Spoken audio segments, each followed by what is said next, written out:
welcome to class once again. My name remains Dr. Chukwu.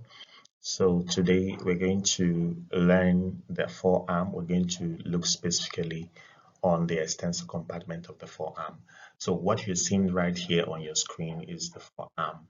So we can see that is the part of the upper limb, the distal part actually of the upper limb. So you can see that it is that region of the upper limb that extends from right from the elbow here, as you can see with my pointer, to the wrist joint.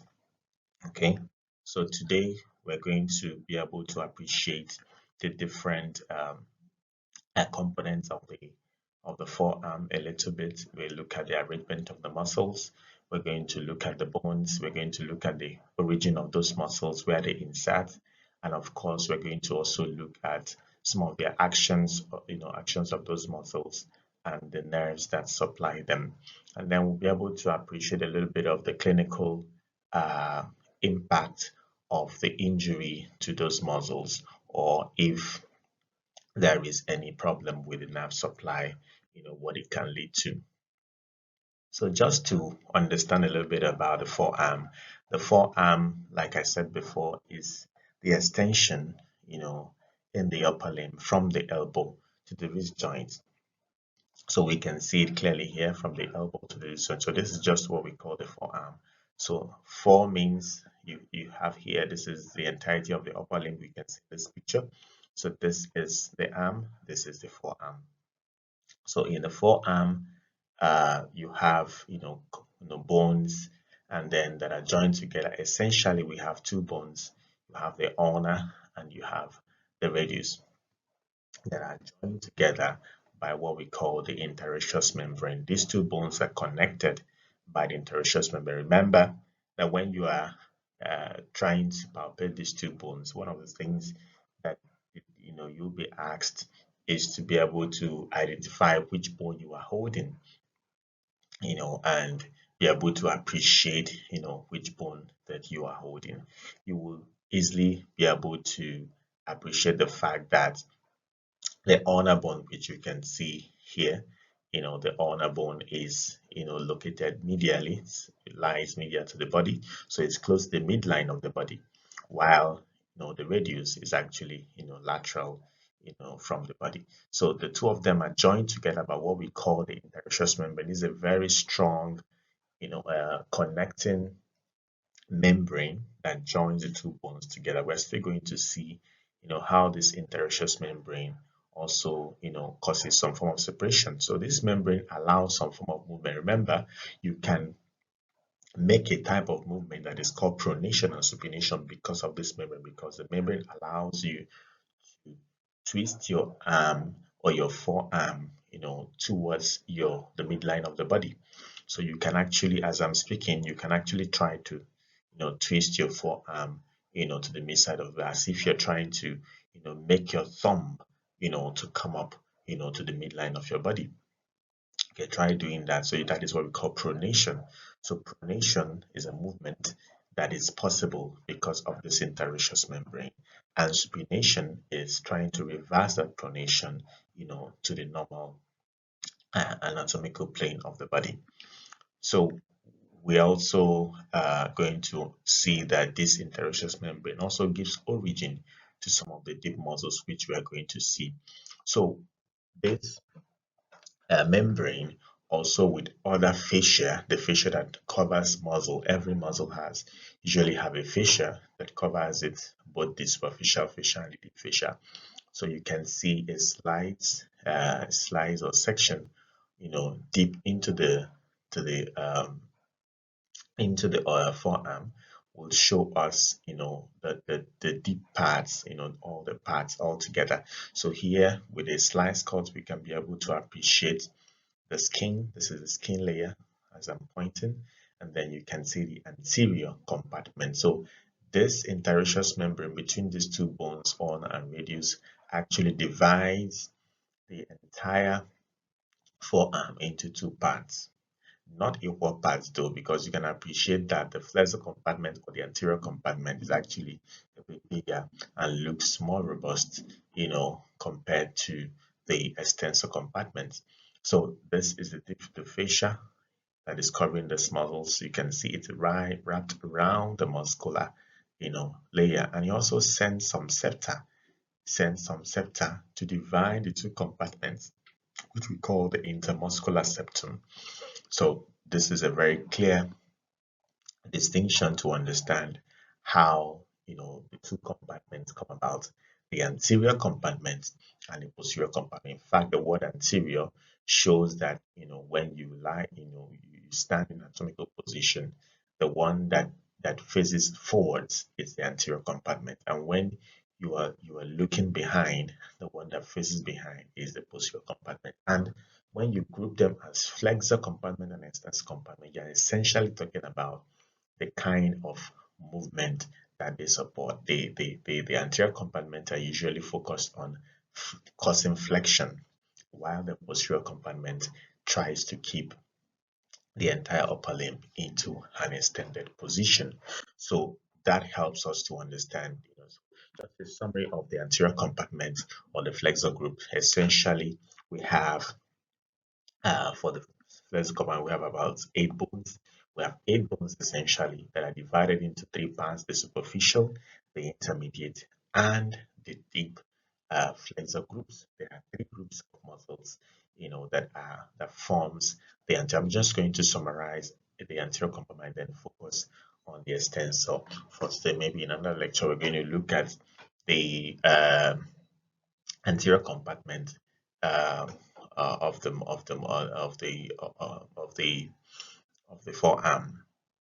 So you have 4 superficial muscles, you have 1 intermediate, and you have 3. In fact, in that order, that is the way you're going to see it.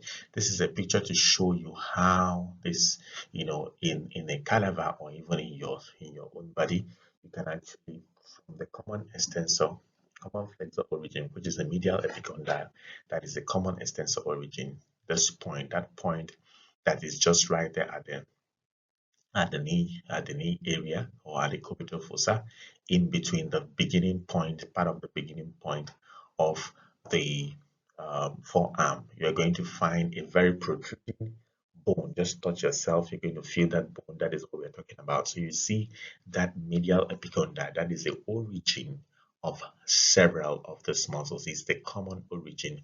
Of course, 1 or 2 of the muscles do not originate from there, but essentially uh, this is called a common flexor origin from medial epicondyle. So when you put the first finger there, the second finger there, in between the first and second finger, just try to put it as you can see in the picture, so that can demonstrate how the muscles align. First of all, we have the pronator teres, which is you have the pronator teres, which is more laterally, and then you have the flexor carpi radialis, you have the palmaris longus. Of course, the very long muscle, one of the long muscles you're going to find in the forearm, the longest actually, that extends down even up to here. You're going to see the tendon being, extending up to the retinaculum, the flexor retinaculum as well. And then you also find the most medial one, the flexor carpi ulnaris, and then you find the other deep ones which we cannot see superficially. And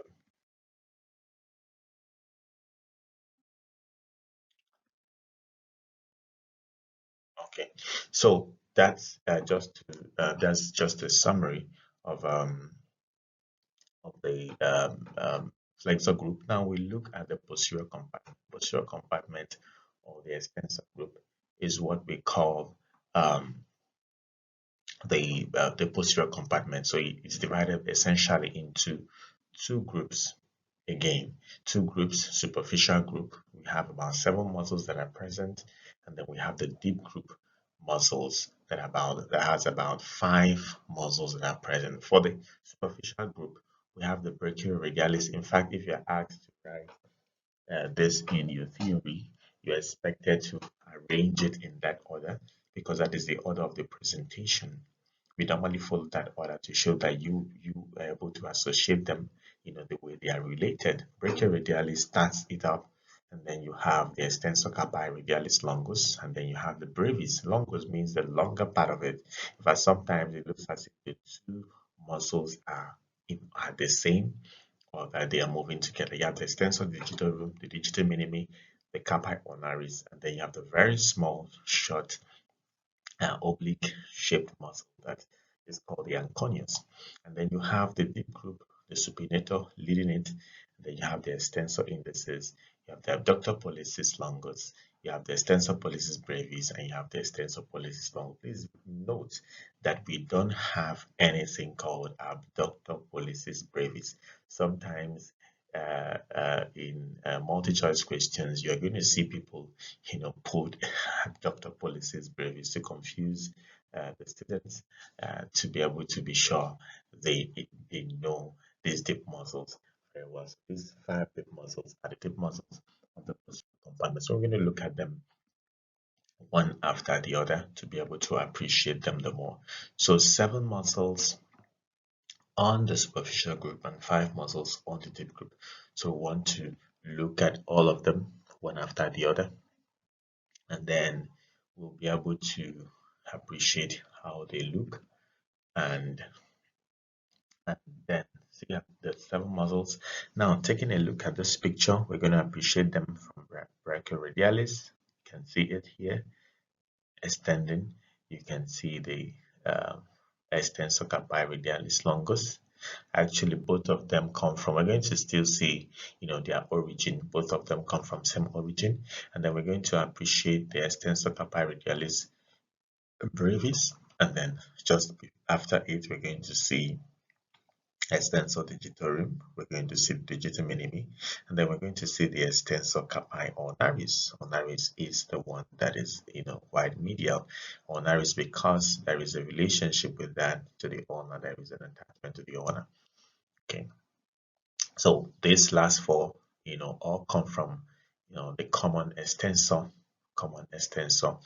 origin, which is the lateral epicondyle,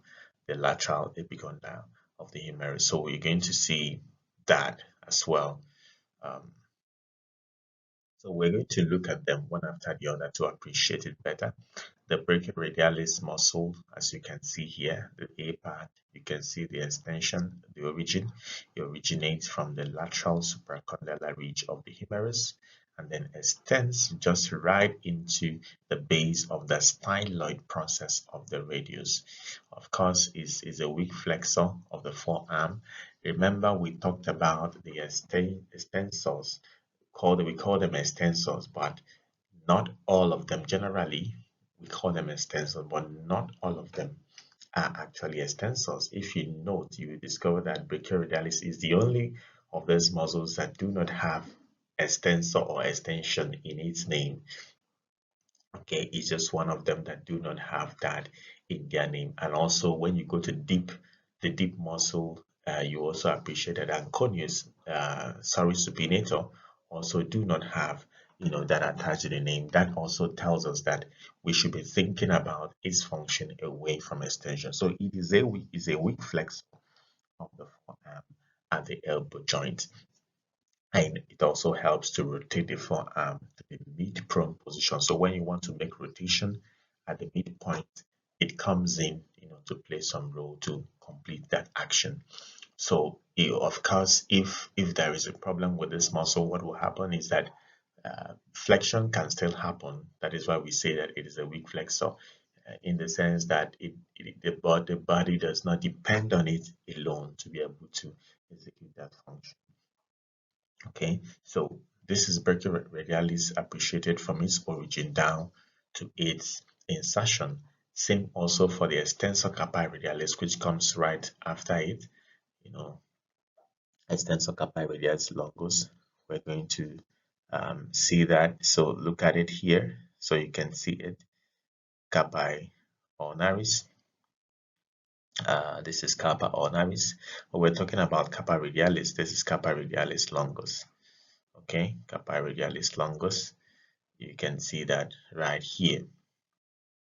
So here it extends directly from the same lateral supracondylar ridge of the humerus, and then inserts itself to the posterior surface of the base of the second metacarpal. So let's trace it down here. This is the carpi radialis longus. So you can trace it down here. So you can see the insertion right at the base of the second metacarpal bone. Okay, and the function is that it helps to extend and abduct the hand at the wrist joint.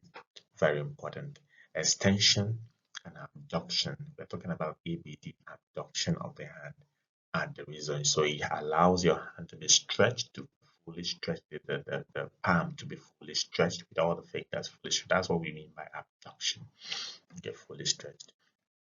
Now we look at the other extensors that are in the superficial part, the extensor carpi radialis brevis, extensor digitorum, extensor digiti minimi, and carpi ulnaris.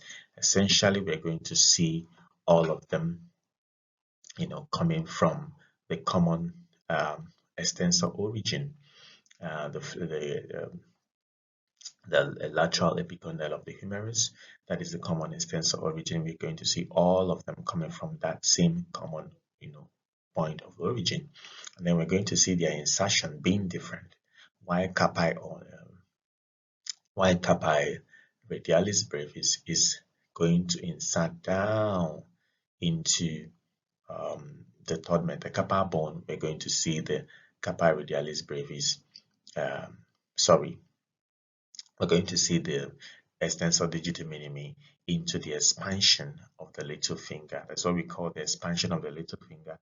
The expansion is we're still going to see that later, where the tendons of all the muscles, merge together, also with some of the lumbricals, the small muscles within the finger, and also merges with some of the other interosseous membrane, of the finger to form a very thick band that we find that allow the use of the finger, the very fine movement that happen at the wrist and finger. So we have that expansion spread across the five fingers.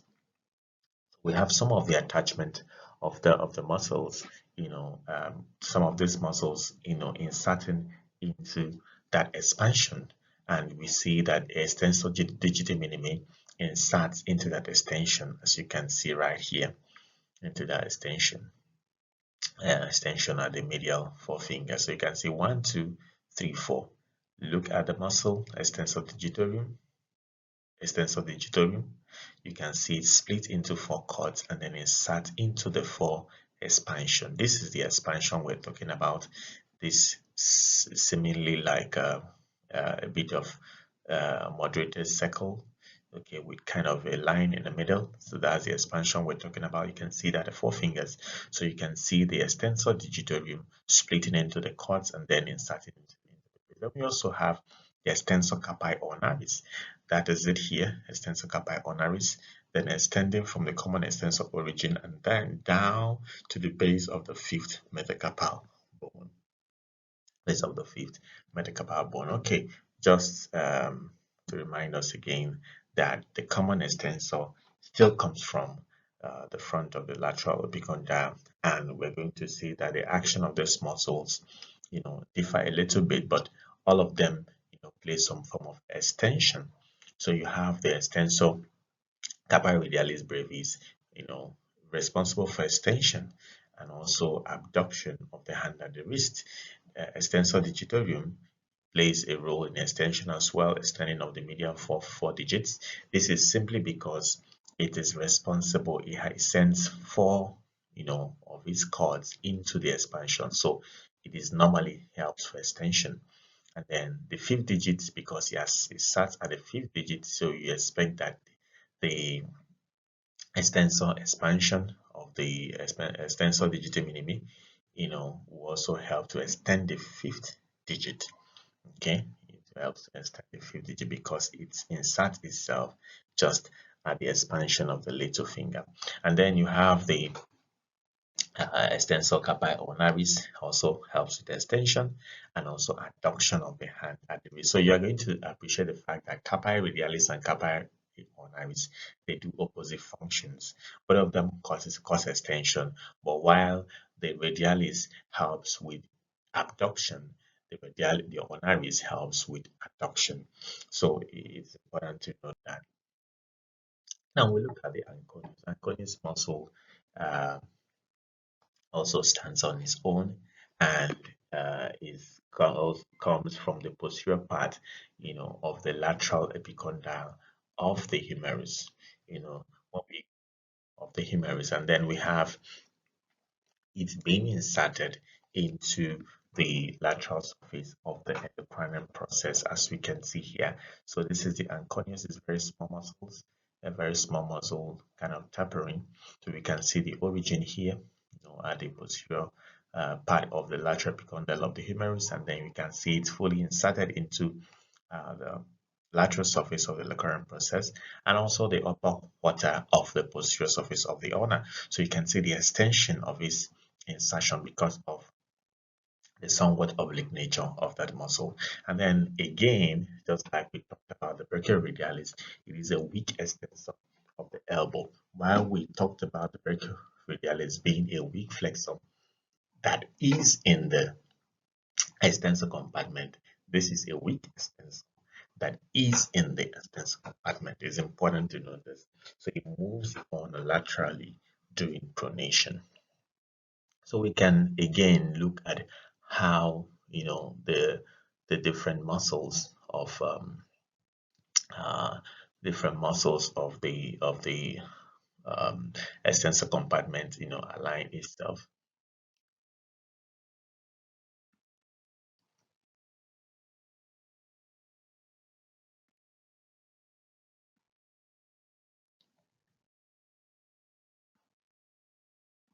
Okay, just to make a summary of what we've been saying, uh, generally the superficial extensors all arise from the common extensor origin, with the exception of the brachioradialis, the extensor radialis longus, and the anconeus muscle. And again, all of them cross the wrist except brachioradialis and the anconeus. These are the simple things we need to know, in summary about, these muscles. And all of them are supplied by the deep branch of the radial nerve except brachioradialis, extensor radialis longus, and the anconeus. So essentially, because those ones are supplied directly by the radial nerve itself, not just the branch, but the radial nerve itself. So this is just a summary of what we've been saying. So all of them generally, the common extensor origin is the origin of all the muscles except the three of them. And these three are supplied directly by the radial nerve. Remember, brachioradialis is a weak flexor, while anconeus is a weak extensor, while the other ones are all the strong extensors. And even from their name, they all start with extensor. That helps you to keep your uh, memory in check. Okay, and all of them cross the wrist except brachioradialis and anconeus. Very simple. Now we want to look at um, the next thing in line, which is the deep group muscles within the extensor compartment. They are the deep muscles, the deep group muscles, the deep extensors. So there are five of them: the supinator, extensor indicis, abductor indicis longus, extensor pollicis brevis, extensor pollicis longus, all deep group muscles of the forearm. They are supplied by the posterior interosseous nerve. We talked about the interosseous membrane. So just like we have the interosseous membrane connecting the two bones together, the ulna and the radius, we have what we call the interosseous nerve. Remember, this interosseous membrane is deep. It's good if you're doing dissection and you're trying to expose bones, you're going to find out that it is deep. So because we're talking about a deep group of muscles, we are going to be talking about even deep nerves like the posterior interosseous nerve. So something tells you that that name is associated to that particular membrane because it is also deep itself. Okay, so deep talks about deep, right? Deep talks about deep. So I'm trying to help you to have a flow of understanding, a flow of memory on how you're going to relate these muscles so that you don't have to cram them. You just have to understand, how they relate to each other. So we have the supinator. The first one, as you can see here, is just like a little bit, shaped like the anconeus, also oblique in shape, only that it has two It has two heads. You have the superficial head and the deep head. So you can see the superficial head here. And so we're going to appreciate it a little bit more better. So like I said, they are all supplied by the posterior interosseous nerve. Again, except supinator. The supinator is supplied by the deep branch of radial nerve. So the same thing that supplies all the extensors, all the major extensors, the same deep branch of radial nerve that supply all the extensors also supplies the supinator. While the deep group muscles, except supinator, is supplied by the posterior interosseous nerve. So we're going to take it one after the other to be able to appreciate. Now this is supinator. It originates from the lateral epicondyle of the humerus, which is the common origin, okay, a common extensor origin. And then it also can originate from the ligaments. Sometimes you're going to see some part of it, coming out from the radial collateral and annular ligaments, okay, that you can find out the elbow. Okay, so this is the supinator here. You can see because it has the two heads. So you can see that some of the head will definitely come in contact with those ligaments at the elbow joint. And then you're going to have the supinator fossa as well, supinator fossa, and then the crest of the ulna, as you can rightly see at the crest here. Okay, so this is essentially the origin. And then you have it inserted into the lateral, posterior, or sometimes the anterior surfaces. In fact, the whole whole area of the proximal third of the radius. You can see the way the two of the heads are aligned to be able to insert at the proximal third of the radius. And then from the words beneath, it helps for the major action of supination. A major action of supination.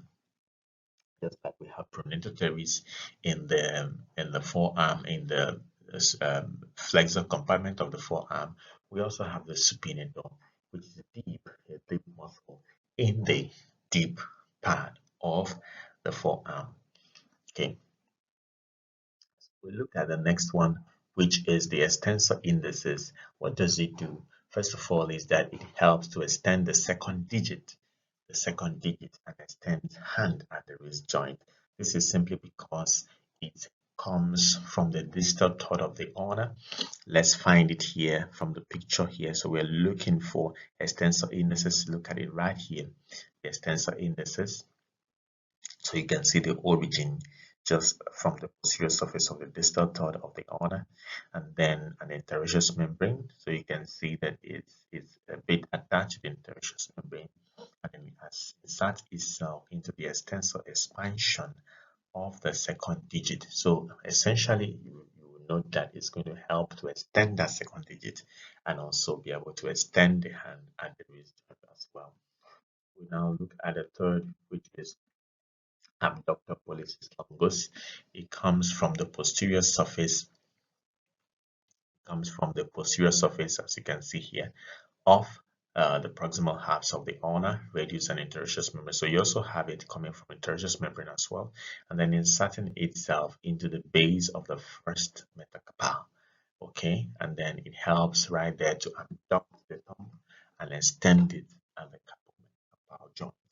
So it helps with extension of the thumb. Remember, it is being inserted at the base of the first metacarpal, so it normally will help with extension and also will help abduction of the thumb because it is inserted just at the thumb right there.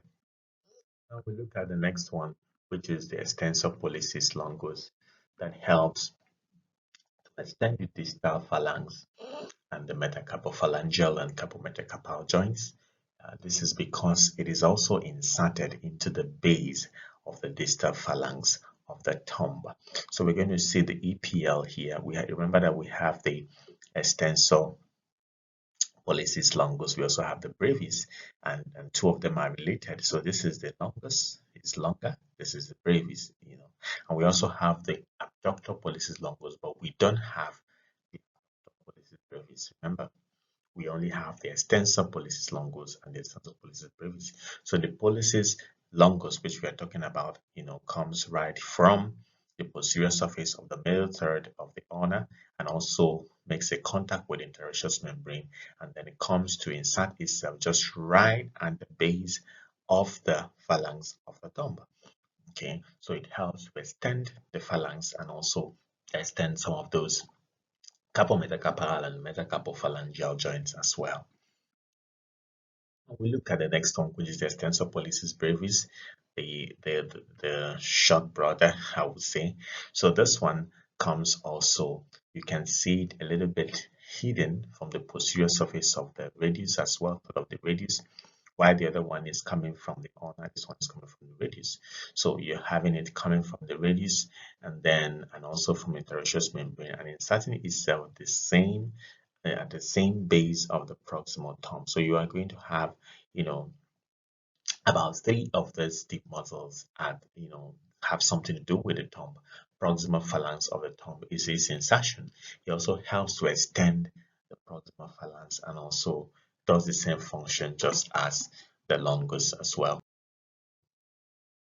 Now, I mentioned earlier about the dorsal extensor expansion, and I said that this dorsal extensor expansion is the union of tendons. So some of these tendons that are formed by these muscles, by the digitorium in this is extensor, the digitorium, extensor indicis, extensor digiti minimi, palmar and dorsal interosseous membranes, and of course the lumbricals. Lumbrical muscles are very tiny muscles, that are short muscles that we can find, in between the fingers.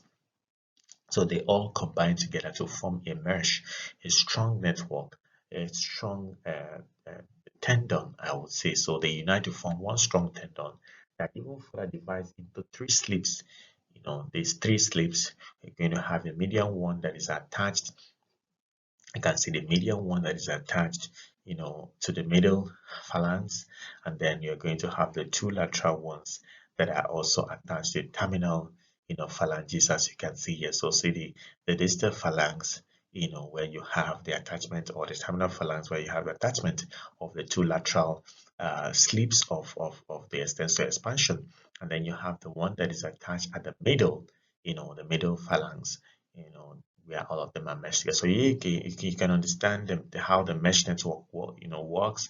You're going to have the interosseous membrane. You can see a little bit of that interosseous membrane here. You're going to have the tendon coming in.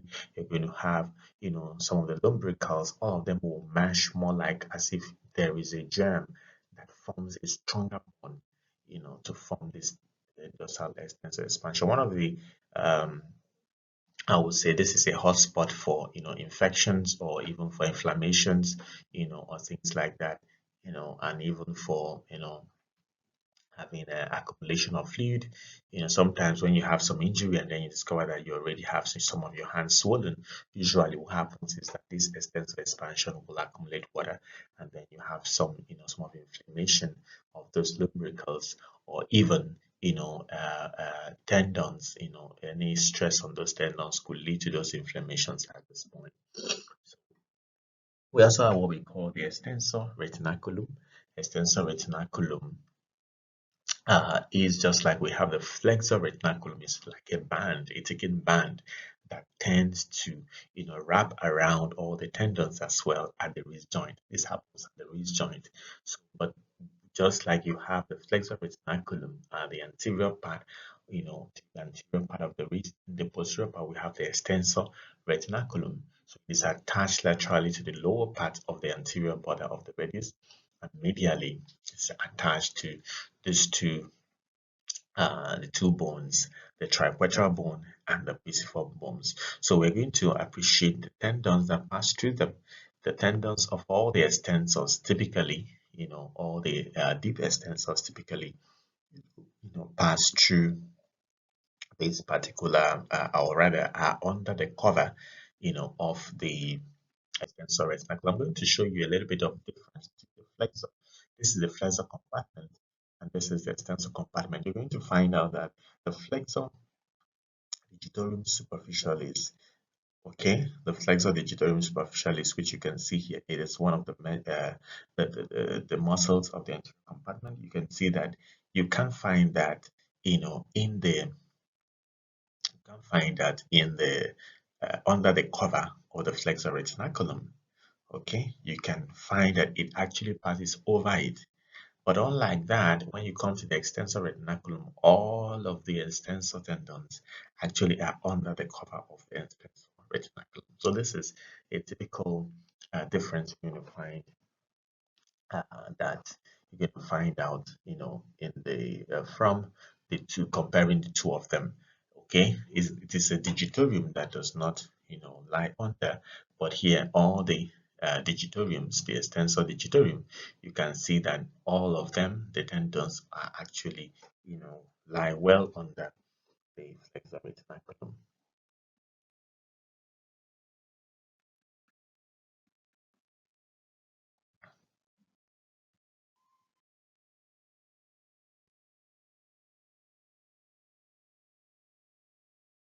This is an image. You're going to appreciate this image right here. This image is in the proximal forearm. So you're going to appreciate uh, the presence of the ulna. So once you see this kind of image, the first thing you want to make out, the radius and the ulna, and then that will help you to be able to locate where, all the, essentially looking at that, remember I said that the extensor compartment is smaller than the flexor compartment. So that tells us where the flexor compartment is. So you can see that this area, is actually, bigger in size compared to this area. So, but because we are highlighting the extensors, so I highlighted all the extensor muscles. Remember the order: extensor carpi ulnaris, digiti minimi, digitorium, radialis brevis, and radialis longus. So in that order. So you're going to appreciate, and then you can see the brachioradialis if you want to go from that order.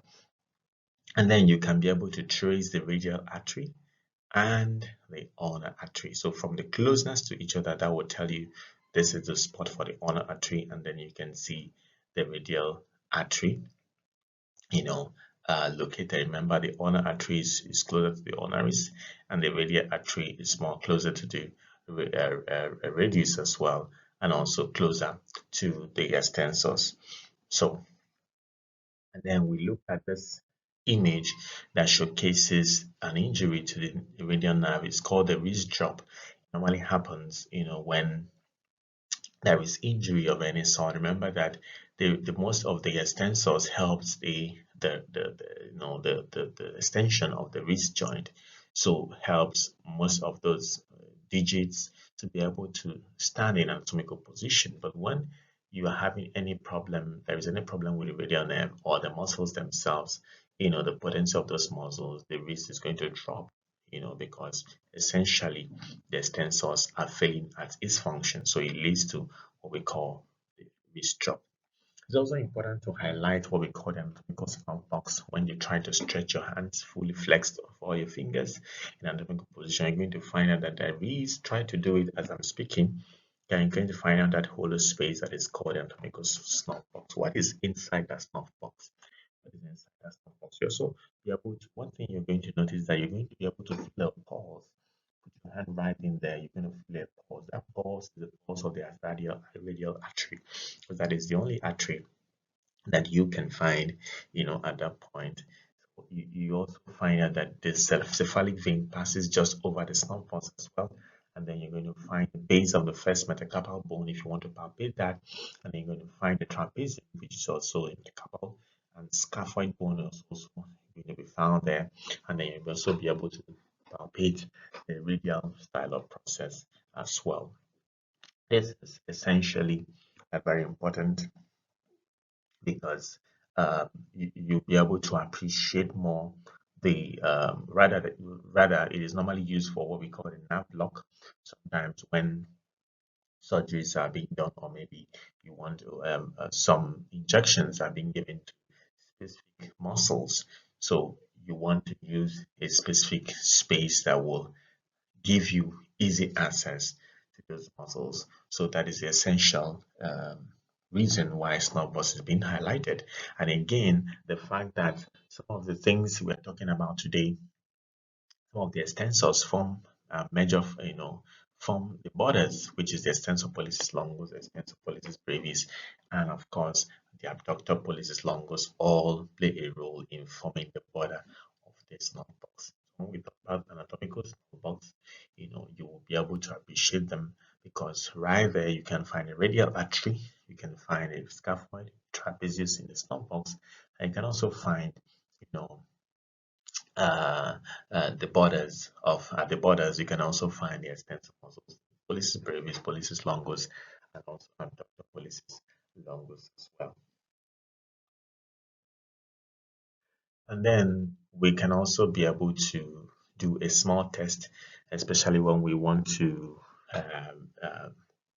understand if there is any problem with the adductor pollicis longus or extensor pollicis longus. You want to be able to do a test that is called a Finkelstein's test. This test is an attempt to try to, deviate the ulna. Just try to put your thumb into the rest of the fingers and clench the fist, and then when that happens, be able to know whether one will be able to perform that function. And if there are noticeable pains, that will help you to be able to make that diagnosis of an entrapment of this extensor muscles. So if there is an entrapment of these two muscles, we conduct this test to be able to check on that. Just to revise on all we have said about the extensor muscles, just to revise a little bit, what do you think is the answer to this one? What is the answer? All of the following muscles, they form the dorsal extensor expansion, except what? A, B, C, D, E. Let me allow you to think. Let me allow you to think. Remember, we said that several things make up of that to come together to form a thicker band that forms a dorsal extensor expansion. Okay, now you get the answer, extensor carpi ulnaris. Okay, so let me give you another one. All of the following are seen or felt at the anatomical snub box, except I just said this one now, so you should be able to get it. What is it? Okay, I hear somebody say basilic vein. You are correct. Okay, now we go to the next one. All of the following are boundaries of anatomical snub box, except I just said this right one. Let me see who gets it. What do you think? Remember, I told you there is one thing we don't have, and I put it right here just to get you a little bit confused. Okay, you are right there if you said abductor pollicis brevis, because there is nothing like that. We only have extensor pollicis longus and extensor pollicis. We don't have any abductor pollicis brevis. That is the odd one out. So it does not play any role in the boundaries of anatomical snub box. So thank you. That I say thank you, and I hope to see you in my next class. Feel free to reach out to me with any questions, or at any time I interface in the class with you to be able to answer some of the questions you might have on the extensor compartment of the forearm.